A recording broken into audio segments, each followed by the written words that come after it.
Hey guys, welcome back to another video. In today's video, we're going to be doing a build breakdown of my CBR600RR. New riding season is quickly approaching, but sadly I do not think the old CBR will be with us this riding season. Planning on getting rid of it. I've had it for 3 years, put about 15,000 miles on it. So I've had my fun on it, so I'm looking for to get something new. I don't know what yet, leave suggestions down below, but looking to get something new. So I figured before it leaves, we will do a build breakdown. So while telling you which parts I got, I will also be giving you the prices. I always found it pretty neat to see how much it costs certain people, like in the car world or even the bike world, how much certain parts cost and how quick this type of stuff adds up. So let's get to it, and I'll start showing you everything I've done to it. I haven't done many crazy stuff to it. I've kept the look pretty OEM plus, as you could say, but I've definitely added some goodies to it. So starting off, I purchased the bike for $5,200. It was a pretty good deal, I think. It did have some road rash. The previous owner laid it down going around 15. But the engine only had, the whole thing had 5,200 miles on it, which is pretty low for a 2010. It had all maintenance just done, so that saved me a bunch of money right there. It was a pretty clean bike other than the typical road rash from a crash. So starting here at the front, the first thing I did, I bought these Amazon mirrors, of course Amazon. I got them for $35.99. They look pretty good and fit the style of the bike really well. Although the visibility may not be the best, but who's looking behind you when you're going fast? So continuing at the front, the next thing I picked up was a zero gravity windscreen. I think it's called a double bubble. I got it for around $100. Again, fits the style, looks pretty good. Before this one, the previous owner had, I think it was like an Amazon one. It was all right, but it scratched really easily, and of course, this one just looks better. So the next thing on the front, what might stand out compared to most CBRs, is this front cowl. When the previous owner went down, it also damaged the OEM front cowl. It made like a mark right here. It may be in some older videos, but I got this one off Amazon for $170. So it came wrong, so I had to get it repainted. That was another $170. It turned out really well. It adds a cool look to the bike, and actually makes it stand out. I've had a fair amount of compliments from other riders saying they've never seen this style before. The next mod I did was put on new brake rotors. OEM rotors are just kind of circle. These ones have a little bit more aggressive look to them.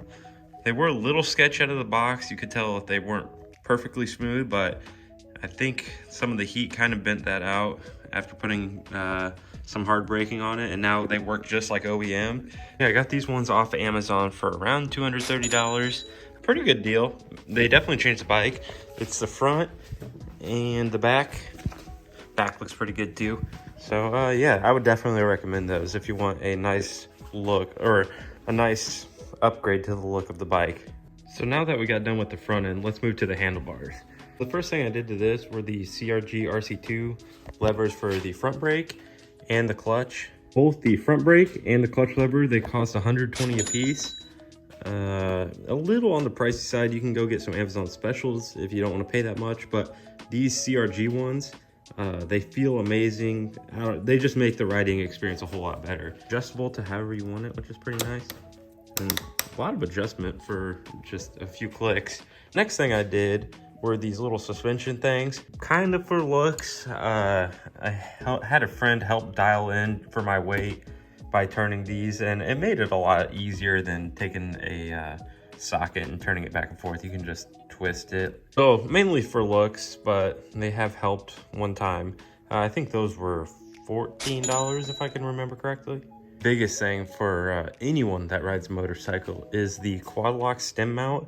This package with the stem lock, or with the mount and the phone case, is $89, $90. Make sure, I don't know if you can see it, this vibration dampener, make sure you put one of those on there for an extra $20. It saves your phone camera, since these type of bikes make a lot of vibration, or mainly any bikes. but it saves your camera because if you don't have it, it'll ruin some autofocus thing in it. Then you have to go through the fun process of getting a new phone. The way this works, which is pretty cool, it has this little thing on the back of the case. Match up those grooves with those like prongs. Clip on, and it clips in after you turn it, and it will not come off. So now we're on to the side of the bike. The mods I did on here was put all these fun carbon bits on. If you have the time and money to do it, and you want your CBR to stand out from most others, I would highly recommend doing it. It's definitely an attention grabber piece. When the sun hits it, looks crazy. People are always complimenting on it, so I would not recommend this enough if you want your bike to stand out. A little bit on the pricey side, but in my eyes, I think it's worth it. I think I got the 6 different piece kit for around $700.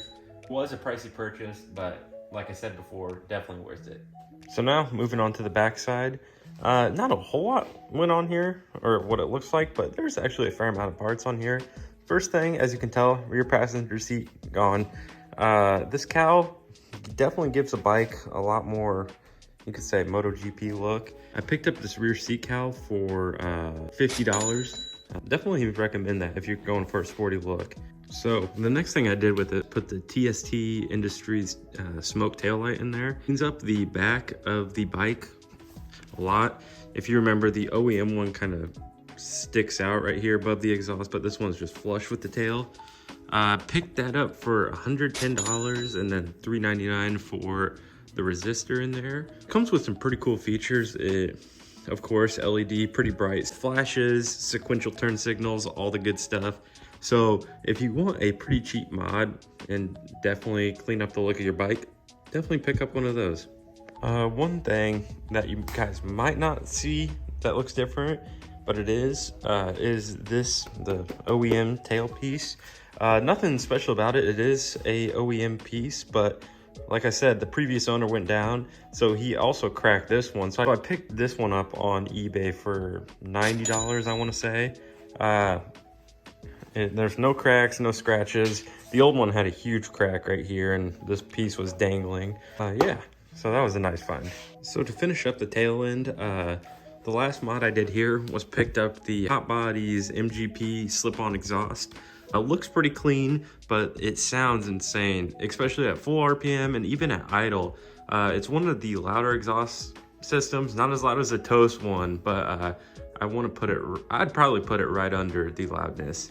And to show you guys, I will do a quick startup.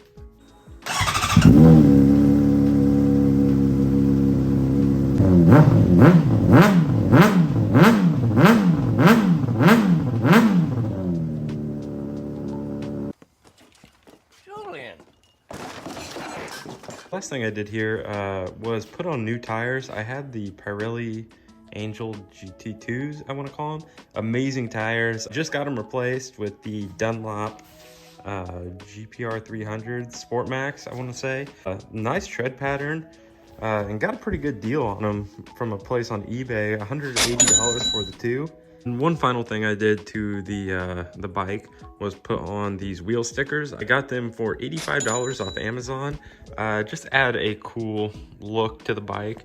Looks pretty cool overall rolling instead of just the all black. Stuff like the plate mount and the front turn signals. The previous owner added those, so I'm not sure where he got those and how much those cost him. After adding all the cost, starting from the purchase of the bike and adding all the parts, total came to $7,808. That hurts a little seeing that, but it was definitely worth it building this type of bike.